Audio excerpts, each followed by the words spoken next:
Majority बच्चों का first attempt जो जाता है स्टडी मटेरियल की वजह से जाता है। उनको पता ही नहीं होता है कि हम लोगों को क्या रेफ़र करना है, कहाँ से रेफ़र करना है। CA final first attempt, again same paper, FM SFM नाम है वहाँ पे फाइनल में उस सब्जेक्ट का। First attempt SFM 21 marks fail. Second attempt SFM 63 marks exemption. अब 3 महीने में, 4 महीने में, रिजल्ट के बाद के पीरियड की बात कर रहा हूँ, 3 महीने में उस बंदे ने ऐसा तो कुछ किया नहीं होगा कि उसका मार्क्स सीधा ट्रिपल हो गया। तो कैसे हुआ मार्क्स उसका ट्रिपल? स्टडी मटेरियल चेंज कर दिया। स्टडी मटेरियल चेंज कर दिया। आप उसने क्या किया? रेफर सीधा इंस्टीट्यूट का मटेरियल। इंस्टीट्यूट के मटेरियल में आंसर जैसे लिखा हुआ है वही आंसर सजेस्टेड आंसर में जाने वाला है, वही आंसर सजेस्टेड आंसर में जाने वाला है। तो आपका जो पेपर चेक कर रहा है बंदा, उसके पास जो आंसर लिखा हुआ है आपको वही उसको लिख के देना है। जो बच्चे बोल रहे हैं ऑडिट में या ITSM में फेल होते हैं, थियरी में फेल होते हैं, उनका सबसे बड़ा प्रॉब्लम क्या होता है मालूम है? प्रेजेंटेशन। आपको पेपर एग्जामिनर फ्रेंडली लिखना है। एग्जामिनर को जितना कम काम पे लगाओगे, एग्जामिनर उतना ज्यादा मार्क्स आपको देगा। सिंपल। आप थियरी क्वेश्चन अटेम्प्ट करते हो, आंसर लिखते हो पूरा का पूरा, आपने सही लिखा है, सब कंसेप्ट राइट है उसमें, पर सामने वाला पूरा आंसर पढ़ेगा क्या? नहीं। आपको उसे अपने आंसर में हाईलाइट करके देना है कि भाई आप क्या पढ़ो। कैसे हाईलाइट करके दोगे? हाईलाइटर यूज नहीं करना है, अंडरलाइन करते जाना है। फ्री हैंड अंडरलाइन करते जाओ। सब लोगों को मैं एक रिकमेंडेशन करूंगा, अपना ये अटेम्प्ट देने से पहले सजेस्टेड आंसर या RTP केस में आपका एक आगे पार्ट होता है जिसमें लिखा हुआ रहता है एग्जामिनर्स कमेंट्स के बच्चों ने पेपर्स में क्या कॉमन मिस्टेक्स किए हैं, वो एक बार रीड कर लेना। उसमें से कई बातें आपको अपनी भी दिखेंगी कि हम लोगों ने भी ये चीज़ की थी वहाँ पे। ठीक है। स्टार्ट में जो भी पैराग्राफ्स वगैरह लिख रहे हो आप, उसमें अंडरलाइन कर दो ताकि वो पूरा पढ़े ही नहीं, आपका सिर्फ अंडरलाइन वाला पार्ट पढ़े।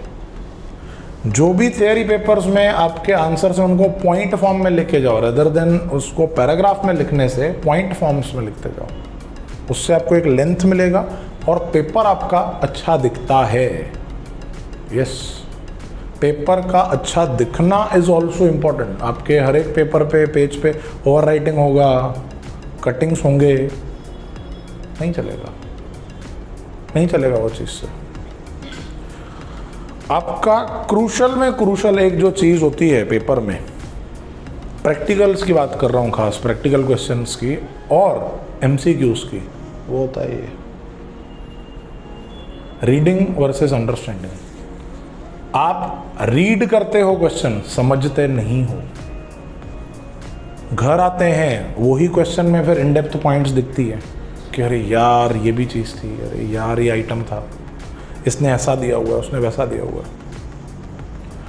बहुत बार हम लोग खुश हो जाते हैं, ऐसे क्वेश्चन आ जाता है जो हमारे मॉड्यूल में से ही उठाया हुआ है। बेटा ध्यान देना, स्टार्टिंग मॉड्यूल से उठाई हुई होती है, पूरा क्वेश्चन नहीं होता है। अंदर किधर 1-2 एडजस्टमेंट इधर उधर कर देते हैं वो लोग। आप लोग स्टार्ट का पढ़ते हो, बोलते हो ये तो मैं पढ़ा है घर पे, पहला ये सॉल्व करूंगा। वो चक्कर में तुम लोग पूरा क्वेश्चन पढ़ते ही नहीं हो। फिर पहले पहले वो उठा लेते हो क्वेश्चन, फिर जब उठा लेते हो, जब सॉल्व करना चालू करते हो तो पता चलता है अरे ये तो 100% वैसा नहीं है जैसे हम लोगों को मॉड्यूल में दिया हुआ था। फिर उधर आके तुम लोग का गाड़ी रुक जाता है, उधर अटक जाते हो आके। नहीं, वो गलती मत करो। आपको 15 मिनट्स का रीडिंग टाइम दिया जाता है पेपर में। उस टाइम में जो क्वेश्चन आप पढ़ रहे हो, ठीक है, उसमें अंडरलाइन भी करते जाओ इंपॉर्टेंट वर्ड्स। जितना टाइम क्वेश्चन पे इन्वेस्ट करोगे उतना आंसर सॉल्व करने में कम टाइम लगेगा। ये चीज़ लिख के लो। आपने क्वेश्चन को अगर जल्दबाजी में पढ़ा, आंसर आपका बहुत टाइम खींच लेगा। See the total time will remain same. Question जल्दी में पढ़ लिया, आंसर ज़्यादा टाइम खींच लेगा। क्वेश्चन पे अच्छा टाइम दिया, आंसर पे आपका कम टाइम लगेगा। एज सिंपल एज दैट, ये रूल है। पर क्वेश्चन पे ज़्यादा टाइम इन्वेस्ट करने से हम लोगों को बेनिफिट ये होगा कि आपका मिस्टेक्स नहीं होगा आंसर में, आपका 80% 90% तक आंसर राइट जाएगा। अकाउंटिंग स्टैंडर्ड्स आप अफोर्ड नहीं कर सकते हो छोड़ना, नहीं आता है ना तो डबल मेहनत करो उस पर। अगर अकाउंटिंग स्टैंडर्ड्स कोई अटेम्प्ट नहीं कर रहा है, वेदर ग्रुप 1 का अकाउंट्स हो, एडवांस अकाउंट्स हो, या फिर हम लोगों का सीए फाइनल में एफआर का सब्जेक्ट हो, फाइनेंशियल रिपोर्टिंग, अगर आप वो अटेम्प्ट नहीं करोगे भूल जाना पास होना। जब हम लोग बोलते हैं कि पेपर बहुत अंदर, सर पेपर बाहर से आया था, बहुत बार बच्चे बोलते हैं sir paper out of syllabus था, पेपर में ये कंसेप्ट बाहर से है। वो बाहर से नहीं आता है, वो क्वेश्चन ज़्यादा अंदर से आता है, जिधर तक हम पहुँचे ही नहीं थे, जो हम लोगों ने पढ़ा ही नहीं था। मेजॉरिटी बच्चे थ्योरी स्किप करते हैं, अकाउंट्स में खास करके, प्रैक्टिकल सब्जेक्ट्स में आप थ्योरी नहीं करते हो। जो चीज़ तुम लोगों के लिए हद से ज़्यादा इंपॉर्टेंट है और जो नहीं करते हो वो होता है time management, before exam and during the exam. Before exam बोला तो आपके स्टडीज़ के टाइम पे जब आप शेड्यूलिंग कर रहे हो, अभी आज लेट से 3 अक्टूबर है, हम लोगों का पेपर 1 नवंबर 2 नवंबर से स्टार्ट हो रहा है, अप्रॉक्स 1 मंथ पड़ा है, ठीक है। 1 मंथ बोला तो 30 डेज। जो बच्चे 8 पेपर दे रहे हैं, ठीक है, उन लोगों के लिए अराउंड 3.5 to 4 डेज पर सब्जेक्ट। जो लोग 4 दे रहे हैं उन लोगों के लिए 7.5 डेज पर सब्जेक्ट। ये आपके लिए टाइम पड़ा है, ठीक है। आपको वाइसली इस टाइम को यूटिलाइज करना है। प्रॉब्लम क्या होता है, आप टाइम देते हो सब्जेक्ट को, शेड्यूलिंग करते हो, बना के लेते हो, ये डेट से ये डेट तक ये सब्जेक्ट करेंगे, ये डेट से ये डेट तक ये सब्जेक्ट करेंगे, किया, बुक खोल के रखा है हम लोगों ने, अकाउंट्स का दिमाग में चल रहा है कॉस्टिंग, यार कॉस्टिंग का क्या होएगा, ज़बरदस्त तकलीफ है ये। मेजॉरिटी बच्चों का प्रॉब्लम होता है, कॉस्टिंग कर रहे हैं तो अकाउंट्स का टेंशन आ रहा है कि यार ये तो 2 दिन पहले किया था, याद नहीं आ रहा है, लग रहा है सब भूल गया हूँ। नहीं, नॉर्मल है ये चीज़। आप कर रहे एक सब्जेक्ट हो, आप टेंशन दूसरे का करोगे तो जो कर रहे हो वो तो हो नहीं रहा है, और जिसका टेंशन कर रहे हो आप वो तो कर ही नहीं रहे हो आप सब्जेक्ट, दोनों सब्जेक्ट की सत्यानाश हो जाएगी। आप अगर सपोज मैं बोल रहा हूँ कि मैं ये सब्जेक्ट को 4 दिन दूंगा, टाइम मैनेजमेंट कैसे होता है बिफोर द एग्जाम। सपोज आप बोल रहे हो मैं ये सब्जेक्ट को 4 दिन दूंगा, तो इंडेक्स लो, इंडेक्स पे सब्जेक्ट हर टॉपिक के सामने लिख के लो कि 4 दिन में से फर्स्ट डे पे कौन से करने, सेकंड डे पे कौन से करने, थर्ड डे पे कौन से करने, फोर्थ डे पे कौन से करने। ओके, अब जो मैंने फर्स्ट डे वाले सेलेक्ट करके रखे हैं टॉपिक्स, उसको आप अपने डेली आवर्स से डिवाइड करो।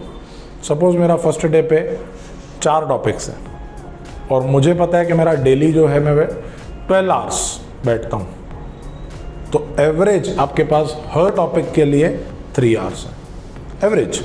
क्योंकि कोई टॉपिक ऐसा होता है जो 1.5 घंटे में ख़त्म हो जाएगा, कोई टॉपिक ऐसे होता है जो 4-5 घंटे खींच लेता है हम लोगों के। तो अब आप जब वो टॉपिक उठा रहे हो, मुझे पता है कि चलो आज 12 घंटे 4 टॉपिक, ओके, ये टॉपिक 2 घंटे। तो अब अगर मैंने 11 बजे वो टॉपिक उठाया है तो मुझे 1 बजे तक सिर्फ उस टॉपिक के बारे में सोचना है। उस दिन के बारे में भी मत सोचो कि आज के पूरे दिन में क्या करना है, उस सब्जेक्ट के बारे में भी मत सोचो कि सेकंड डे का क्या होगा, थर्ड डे का क्या होगा। सिर्फ 2 घंटे और ये टॉपिक, 2 घंटे में आपने अगर वो टॉपिक कर लिया तो बाकी के 3 घंटे में दूसरा टॉपिक भी कर लोगे, 4 घंटे में तीसरा भी कर लोगे, 12 घंटे में आपके चारों के चारों टॉपिक्स कवर हो जाएंगे।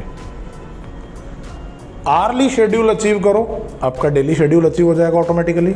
डेली शेड्यूल अचीव करोगे, आपका सब्जेक्ट वाइज शेड्यूल अचीव हो जाएगा। सब्जेक्ट वाइज शेड्यूल अचीव करोगे, आपका एक पूरे रीडिंग का शेड्यूल अचीव हो जाएगा। आप क्या करते हो, एक सब्जेक्ट के टाइम पे दूसरे सब्जेक्ट का टेंशन, दूसरे सब्जेक्ट के टाइम पे तीसरे सब्जेक्ट का टेंशन। अच्छा, अगर मैं आइडियली बताऊं, आप एक ग्रुप दो या दोनों ग्रुप दो, अगर आप उस अटेम्प्ट में निकालना चाहते हो तो एग्ज़ाम्स के पहले आपका कम से कम 3 रीडिंग्स हुआ होना चाहिए, कम से कम 3 रीडिंग। मजाक नहीं कर रहा हूँ, लिटरली इतना चाहिए रहता है। आपका लास्ट रीडिंग जो होता है ना, वो हमेशा खास होता है, मतलब जो आप अभी कर रहे हो या स्टार्ट करने वाले हो। क्यों? क्योंकि आप जो एग्ज़ाम्स में लिखते हो जो वर्ड्स आपको याद होते हैं वो लास्ट रीडिंग के ही याद होते हैं। पहले के जो रीडिंग्स होते हैं वो डाउट्स क्लियर करने के लिए होते हैं, वो कंसेप्ट समझने के लिए होते हैं, पर एग्जाम में कौन से वर्ड्स लिखे जाएंगे वो आपके लास्ट डेट पे, लास्ट रीडिंग के जो प्रिपरेशंस होते हैं उस पर डिपेंड करता है। ठीक है,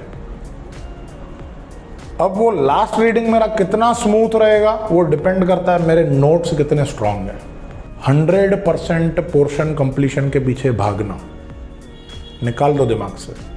100% पोर्शन रैंकर्स का भी कंप्लीट नहीं होता है, लास्ट रिवीजन की बात कर रहा हूं मैं जो अभी कर रहे हो। 100% पोर्शन के पीछे मत भागना, कंप्लीट नहीं होगा 100% पोर्शन। आपको फर्स्ट एंड सेकेंड रीडिंग में सिलेक्ट करके रखना होता है कि कौन सा मैं चीज़ पढ़ूंगा, कौन सा मैं ड्रॉप करूंगा। आई बात समझ में? और कुछ पॉइंट्स आपके इसमें ड्रॉप करने लायक होती हैं, आप उनको इजीली ड्रॉप कर सकते हो, कोई इशू नहीं है उस चीज़ में। मैं बोल रहा हूँ कि 145 तक आपको क्लास में जाके बैठ जाना है। आपको अगर समझो रीडिंग के लिए बहुत सारे बोलते हैं कि सर ये ITSM का पेपर, लॉ का पेपर, ऑडिट का पेपर छोटा होता है, 5-7 मिनट में पढ़ लेंगे, 15 मिनट क्यों वेस्ट करें? नहीं, ठीक है ना, 5-7 मिनट में जाके आप पढ़ लो, पर जब आप 145 जाके वहाँ पे बैठते हो ना, आपको रिलैक्स होने का टाइम मिल जाता है।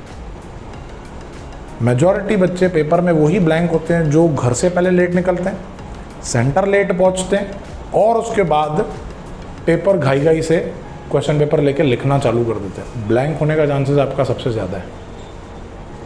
अगर आप विद इन प्रॉपर टाइम पहुंच गए हो, 145 से आप वहाँ पे जाके बैठे हो, रीड किया है आपने पेपर, ठीक है, आपका पेपर में ब्लैंक होने का चांसेस बहुत कम हो जाएगा, मिनिमम हो जाएगा।